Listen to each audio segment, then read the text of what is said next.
How you doing? This is Mitch with the Native Survival School. Tonight we're going to modify an antler tine to be a really nice pressure flaking tool for flint knapping. Stay tuned.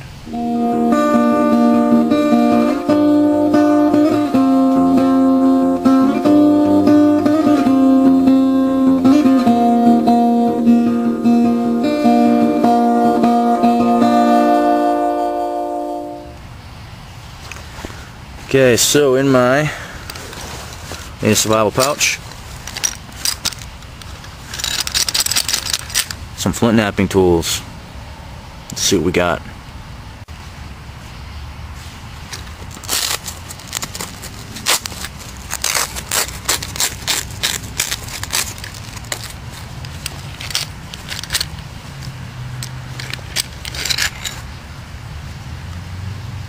Nice hammerstone.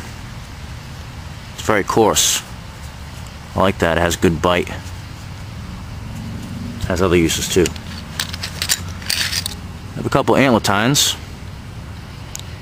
that we're going to sharpen, make more narrow at the tip, so they're better at doing notches, because antler tines are usually too wide to notch arrowheads well, because the notches are at least that wide. So we're going to sharpen one of these so we can get some really fine notching. So just got my little NS pressure flaking pad here.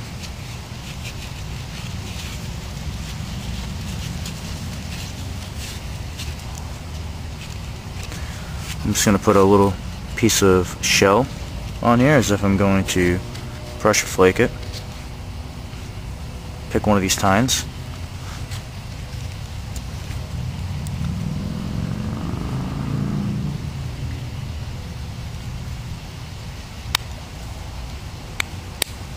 Just to get an idea of how I like to hold this particular tine. I think I've found how I like it, the right angle.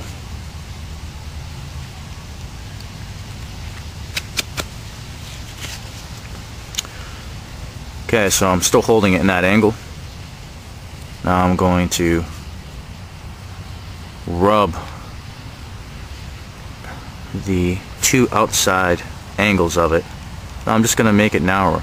So it's looking like this. I'm just going to take in each side, and I'm going to use abrasion. Abrasion is the method that you can shape bone and antler with, anything, wood and rocks, lots of things. So it's very simple. You just get a coarse stone. A hammerstone is very coarse, and you just rub the item. So I'm trying to think here how I like to hold this. I like to hold it just like that. So I want to make it narrow in the way that is comfortable for me to hold. So I'm going to go on its side like this.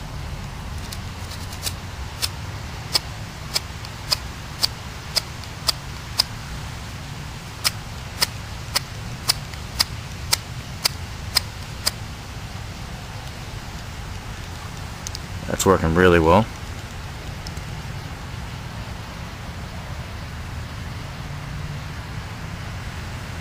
Not sure if you can see that.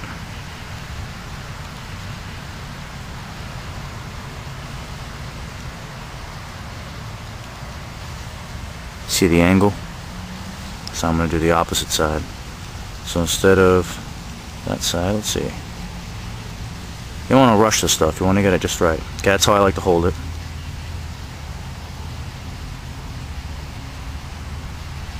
Let's see, and I usually flint knap like that. Now I'm going to go to the opposite side, so it'll be just like this.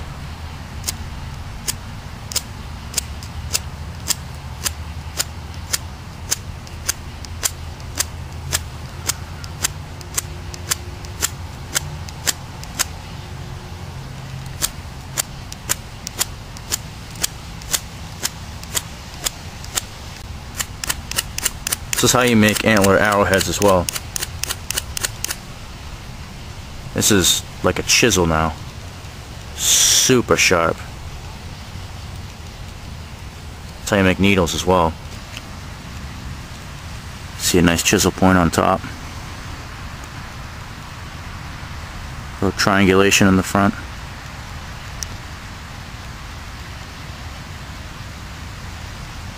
Let's do some more.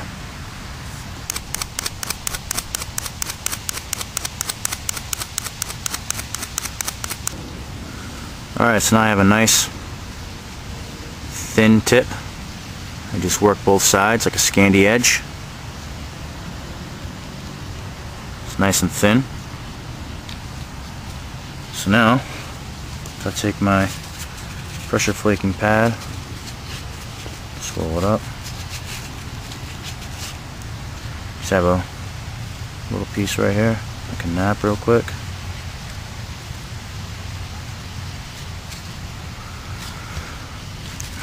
So, pressure flaking, right?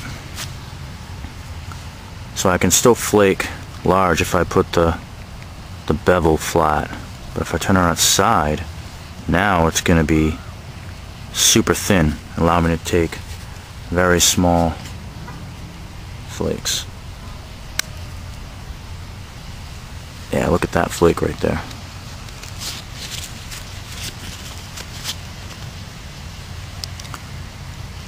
See how tiny that is?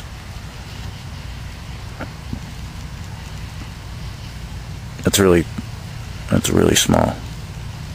Nice and narrow. It's that tiny, tiny flake right there. Now if I turn it the other way, that was the side unmodified. So let's see what size that would be.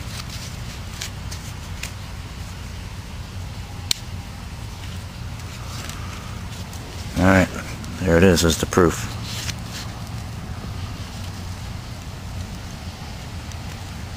So you can see over here, very large notch taken out.